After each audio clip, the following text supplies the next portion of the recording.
आम्ही सारे खवय्ये. मला नाव सांगा प्रमिला फाटक. प्रमिला फाटक. ओके, फाटक. येस. तर मला सांगा काकू की तुम्ही आता मला जे पदार्थ शिकवणार आहेत तर ते सुद्धा उपासाचेच आहे. तुमचे स्वतःचे पण उपास असतील ना बरेच, कुठले कुठले? श्रावणातले, भाद्रपदातले, आता हे मार्गशीर्षातले. गुरुवार असते, चतुर्थी, शनिवार पण.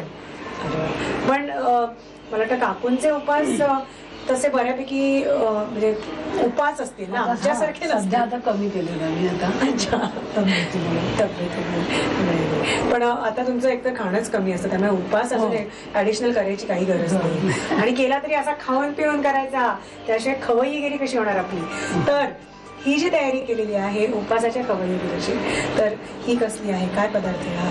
त्याचे गुलाबजाम, बटाट्याचे गुलाबजाम. बटाट्याचे गुलाबजाम तोंडात आवडतात मला. गुलाबजाम मी कधीही खाऊ शकते. तर आपण आता एक साहित्य बघूया का काय काय घेता येते. ठीक, चालेल. उकडलेला बटाटा, राजगिऱ्याचं पीठ, साखर, दूध, वेलची पूड, तूप, केशर, खायचा सोडा आणि खवा. साहित्य आपण बघितलं काय काय घेतलं. आणि आता काकू काय करतो आपण आधी? तो बटाटा परतून घ्यायचा जरासा. बटाटा परतून घ्यायचा. बरं, दूध किसलेलं आहे ना, थोडंसं तूप आणि दूध टाकून. आधी तूप घालायचंय थोडं बस. आता बटाटा घाला.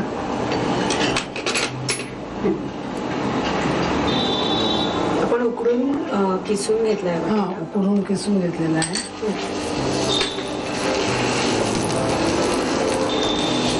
ह्याच्यातच दूध घालायचं काकू? हो, थोडंसं.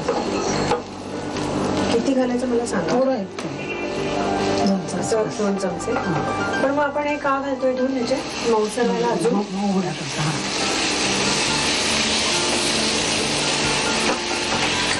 थोडा मला असं त्याला असा रिचनेस पण येईल बटाट्याला. ह्याच्याने गोळा पटकन होतोय त्याचा. झालाय आता तो. झालेला आहे. बंद करू गॅस. गॅस बंद करूया. चालेल. मी जस्ट थोडासा गरम करायचं, असं काही खूप परतायचं नाही. अच्छा. आणि आता तुम्ही ह्याच्यामध्ये ते पीठ मिक्स करणार आहात ना? बरं, ठीक आहे. मग आता आपण ते खवा हे करणार याच्यामध्ये. खवा. ओके, ठीक आहे. खवा आणि साखरेचा पाक करायचा. हा, तो तर गुलाबजामसाठी पाहिजे, मस्ट आहे. तर तो तर करूयाच. पण आता आधी याचं काय जे काय म्हणजे काय काय मिक्सिंग करायचं ते बघूया. बटाटा आपण जो थोडासा परतला होता त्याचं मिश्रण ते झालं. आता हे सगळं एकजीव करायचं. बटाटा आणि खवा आणि हे घेऊन एकत्र करायचं. खाली तूप लावून घ्यायचं आधी तूप लावाय. हा, किती सांगा. बस. आता तुम्हाला त्याच्यात बटाटा घालू? हो, बटाटा. मग खवा. हा एवढा लागेल? हो. बस ना? हो. हे पण टाक.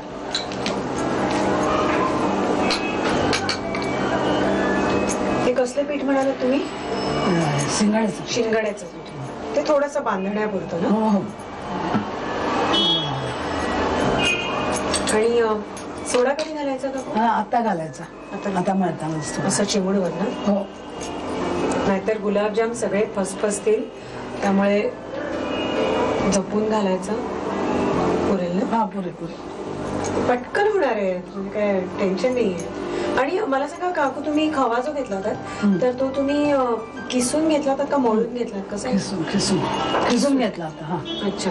कारण तो बऱ्यापैकी असा घट्ट असतो खवा. किसूनच घेतला होता ना? हा. तर त्याचे तुकडे गुठळ्या अशा होऊ शकतात आणि मध्ये गुलाबजाम असा एकसंध रवाळ असा लागणार नाही. त्यामुळे कधी जर खवा आपण घेतो तेव्हा एकतर तो भरपूर मळून घ्यावा किंवा मग तो किसून घ्यावा. झाले आता? हो, गोळे करते याचे आता. छोटे छोटे मीडियम साईज. हो. गुलाबजामचे गोळे करताना एक काळजी घ्यायची की तो एवढं लक्षात ठेवायचं की पाकात घातल्यानंतर तो अजून फुलणार आहे. पाक ऑब्व्हियसली ते शोषून घेतो म्हटल्यानंतर, तर साईज वाढणार त्याचा तळून जेव्हा पाकात घालतो तेव्हा. त्यामुळे सर्व करताना जो साईज तुम्हाला हवा असेल त्या साईजच्या पेक्षा थोडा छोटाच तो गोळा झाला पाहिजे. ओके. आता असे आपण करून घेऊया. आणि मग मला गोल सांगा करूया का आडवे का असे कसे जसे आवडत असतील तसे ना. असे काही आपण आता तसे. गोल करूया बरं. ना, छान दिसते. तर तसे आपण करून घेऊया. आणि का तुम्ही तेलात तळणार हा. आहात, तुपात तळणार आहात? खरं तुपात त्याचे पण याचं तेल हल्ली असतं ना ते आता चालतं ते. पण ते चालतं ना हो, म्हणून आणि हल्ली त्याच्यात. खातातही उपासाला तेल. आणि उपासाला. दुसरी गोष्ट अशी की तेलामध्ये गुलाबजाम तळलेले की एकतर ते अति हेवी होत नाहीत, तर असे ठेवल्यानंतर हो. तूप कसं ना घट्ट होतं हो, तूप आणि वगैरे. अगदीच एका तुम्हाला बाजूला ते हे होतं साठल्यासारखं. साठल्यासारखं. आणि अगदी जेव्हा जर तुम्हाला थोडी तुपाचा फ्लेवर हवा असेल तर तेलामध्ये एखादा चमचा साजूक तूप जर सोडलं तर उत्तम त्याला म्हणजे अरोमा मिळतो साजूक तुपाचा आणि सुंदर लागतात गुलाबजाम. तर असे आपण करून घेऊया म्हणजे ते तळता येते. गुलाबजाम तयार झालेले आहेत वळून, आता ते तळायला जात आहेत. आपण मगाशी म्हटलं तसं रिफाईंड तेल घेतलेलं आहे जे चालतं हल्ली उपासाला. सोडू?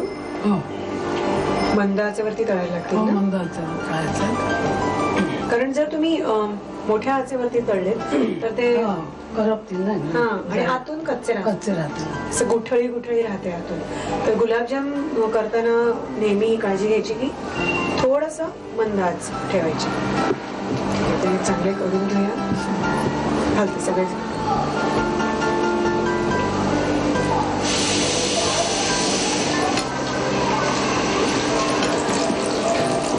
आपण हे व्यवस्थित करून घेऊया आणि तोपर्यंत साखरेचा पाक करायची पण तयारी करूया.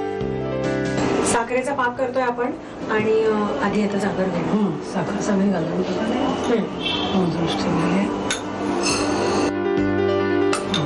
पाणी घाला आता. आता साखर पाणी बुडेल घाला. इतकं पाणी हो, घालायचं. साखर बुडेल एवढंच पाणी घालायचं. घट्ट पाक करायला लागेल ना थोडा. साधारण हा. घालू ना अजून? घट्ट चालवलं. अजून घालू? हो, थोडं. बस बस.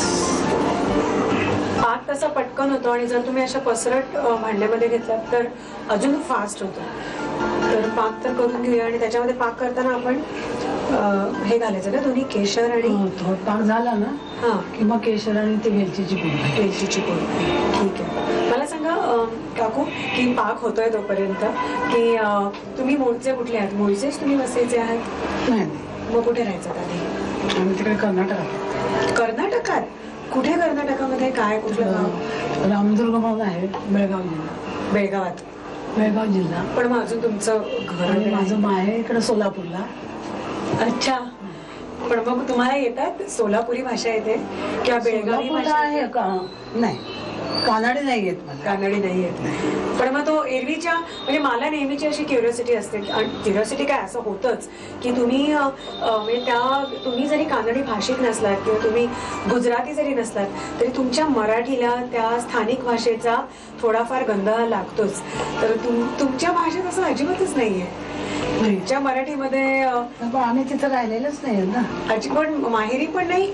माहेर कर्नाटक नाही, मराठीच भाषा आहे माहेर. सोलापूरला पण मराठीच आहे, प्युअर मराठी. हो, पण तो एक टिपिकल हेल येतो ना सोलापुरात. सोलापुरात पण नाही आमच्यात नाही नाही. आणि वसईत किती वर्ष आहात? जवळ 45 वर्ष झाली. 45 वर्ष? हो. 45 वर्ष. आणि इथेच इथेच वर्तकवाडा म्हणून आहे तो. आता त्यांचा ओनरशिप ब्लॉक झाले आता इथं आम्हाला. हा. आता वाडा होता मोठा, मस्त असेल ना जुना वाडा? खूप छान होता वाडा. तुम्हाला आठवण येत असेल ना जुन्या वाड्याची? मी पोरं सुद्धा म्हणतात उगाच आपण तो वाडा सोडला.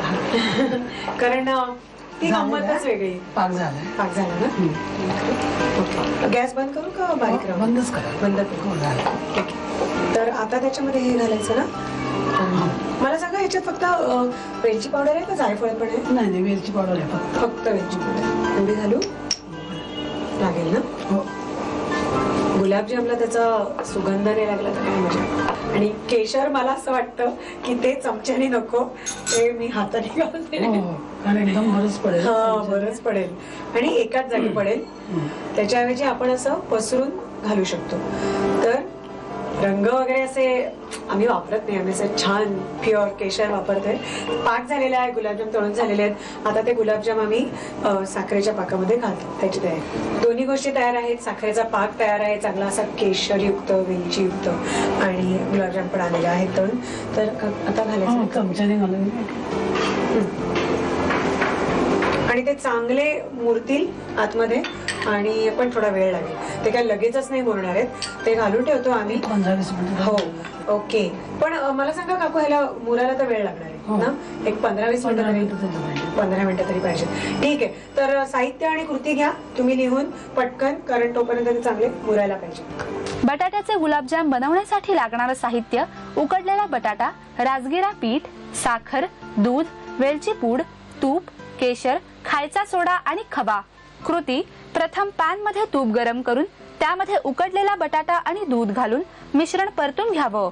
एका बाउल मध्ये हे बटाट्याचं मिश्रण घेऊन त्यामध्ये खवा, शिंगाड्याचं पीठ आणि खायचा सोडा घालून पीठ मळून घ्यावं.